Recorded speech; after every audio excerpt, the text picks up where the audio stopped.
Assalamualaikum warahmatullahi wabarakatuh. Ta'awud bil lecturer Dr. Engku Azlin Rahayu binti Engku Arif.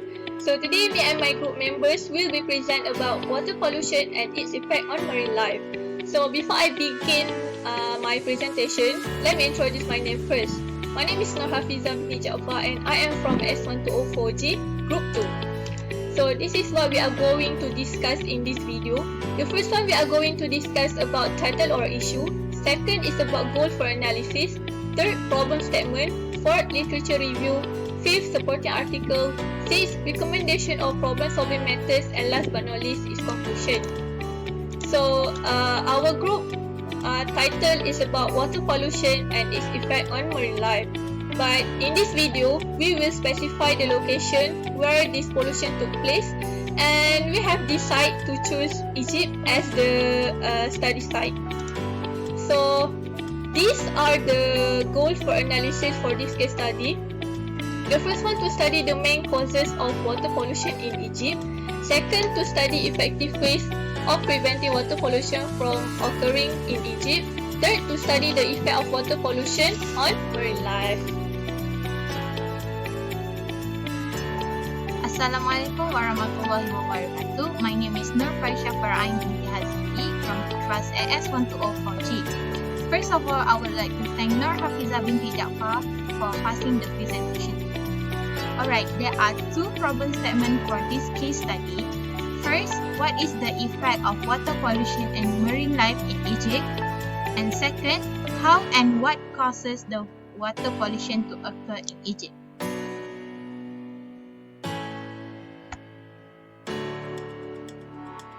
Alright, next, we see how can water pollution occur. Water pollution happens when toxic substances enter water bodies such as lakes, rivers and oceans, getting dissolved in them, lying suspended in water or depositing on the bed. This degrades the quality of water.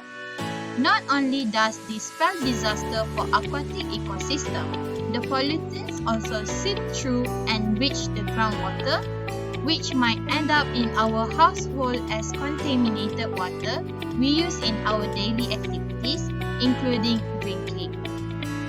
Next, I would like to pass the presentation to Muhamad, Arif, Danial bin Zazuli. Thank you.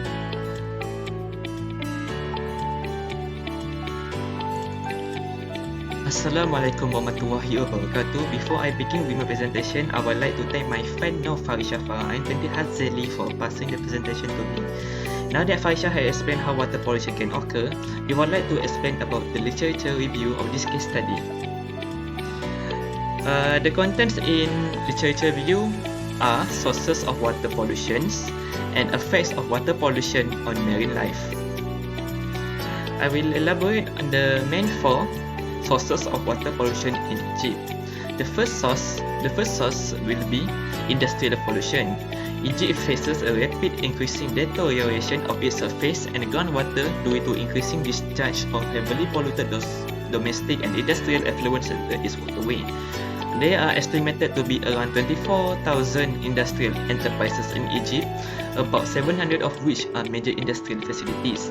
Industry in Egypt use 638 million of litre of water, of which 549 million of litre of water is discharged into the drainage system every year. Industrial activity in the Greater Cairo and Alexandria region use 40% of the total. The river Nile supplies 65% of the industrial water needs and receives more than 57% of its effluents. For the second sources will be domestic pollution. The way domestic pollution affects water quality heavily depends on the way of disposal of pollutants. Approximately 65% of Egypt's population is connected to drinking water supply and only 24% to sewage services, although the latter percentage is expected to grow rapidly due to works under construction. The domestic wastewater is considered as the main source of pollution of groundwater. It contains many toxic and injurious chemical constituents and that have serious effect on public health problems. The third one will be agricultural pollution.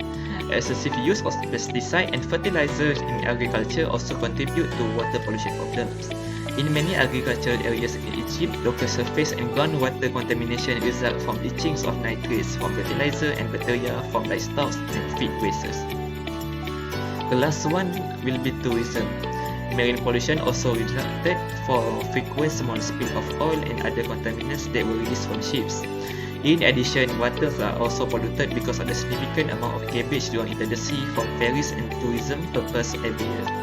Other than that, animal carcasses were also thrown into the sea by industrial ships.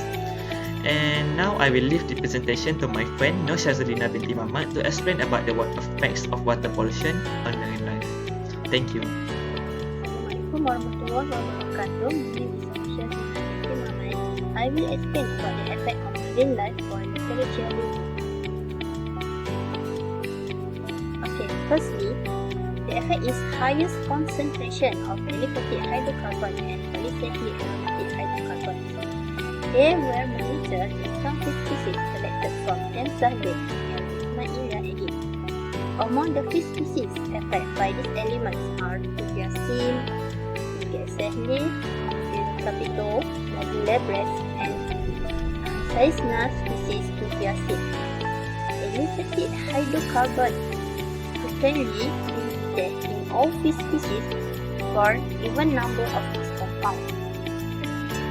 Besides that, polycyclic aromatic hydrocarbons detect that they originate from the atmospheric deposition rather than land. The second, presence of estrogenic residue. These estrogenic residues is come from industrial waste and medicine and as additive in animal feed. Third, increase in blood parameter of fish.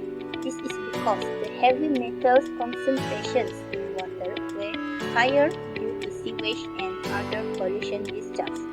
So, to stop this to continue to happen, it was recommended to the agriculture, industrial and sewage discharge before entrance to the drain to protect the fish from the pollution.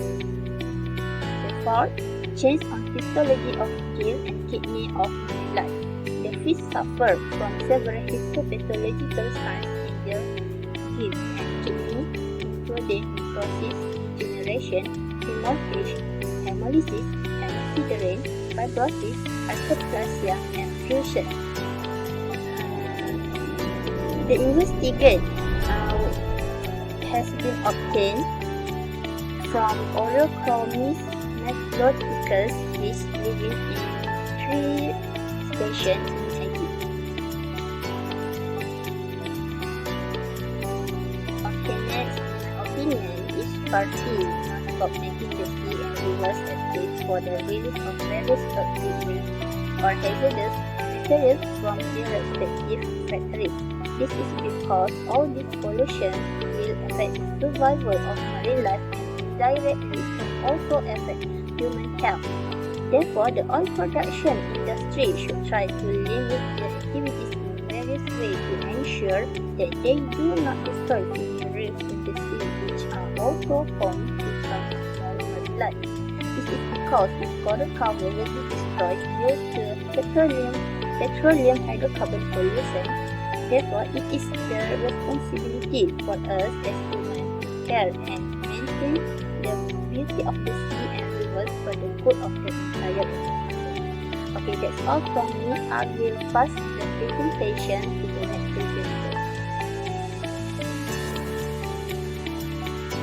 Next is problem solving. So actually there are 2 types of approach that we can apply in order to solve the water pollution problem. So the first approach is scientific approach, and the second one is preventive approach. So scientific approach is more like biological method. So let's take a look at silver cutfish. This one is example for scientific approach. Cutfish is a certain type of fish to purify the waters of the Nile and its accessory, a safe purification through the farming of the fish-friendly environment of the carp family, with the ability to collect outstanding microalgae and plants on the surface of the water while breathing and get the dissolved oxygen, which are assembling these microalgae algae. So algae do not absorb heavy metals from the water, as they live on surface water for not more than 15 centimeters because they need the sun, while heavy metals are settled deep in water. So the second example is aquatic plant. So cadmium and lead level in aquatic plant might be reduced by 83% and 70% respectively. Aquatic plants such as reeds and hyacinth naturally grow in Egypt's lakes and absorb heavy metals such as cadmium, chromium, and also iron. So they are graded as follows based on their ability to acquire elements. So the first one is papyrus, and then followed by woven, and last is hyacinth. So the next one is preventive approach. So first example is wastewater treatment. So this approach prevent any contamination in Lake Nasir, either by erosion or other contaminants that accelerate the aging of the lake. It's also established of sanitary drainage station equipped with means of water treatment in places deprived of that service, as the contamination of groundwater mostly due to unsafe disposal of waste on the surface of the ground, which will be reflected negatively on the quality of groundwater and increase the cost of process and prepare for drinking and domestic use. It also maintains the cost from pollution, activating and applying laws to protect the environment. Okay, so next is groundwater safely measured. Another example, wastewater treatment before the arrival of the fish water bodies by controlling activity of maritime transport. So example of maritime transport is like leaking of the oil. And then security burial of the waste in some specific desert, they might leak and threaten the groundwater. And the last, the imposition of precaution on a large scale in order to maintain the integrity of groundwater as a source of security of drinking water sources, especially in valley and delta. So what about recommendations? So here there are 5 recommendations.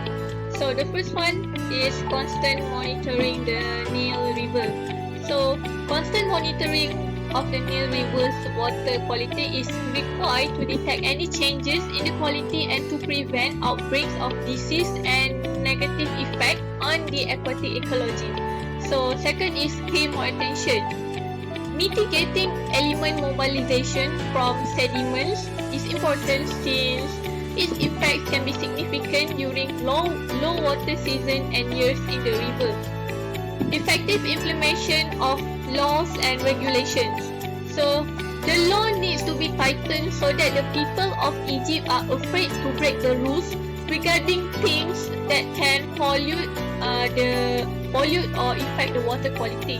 The next is preparation of cadres and capacity development. And last but not least is by raising an awareness campaign. So awareness campaign can be also be conducted to make Egyptians more aware of the importance of keeping river from being polluted. Thank you again to NORHAFIZAH binti JAAFAR for passing the presentation to me.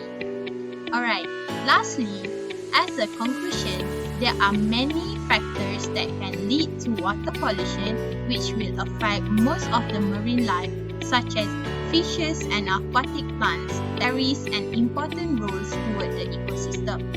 Lastly, we as a human beings need to work together to maintain the cleanliness of the river and the ocean to avoid water pollution to occur in order to protect the marine life.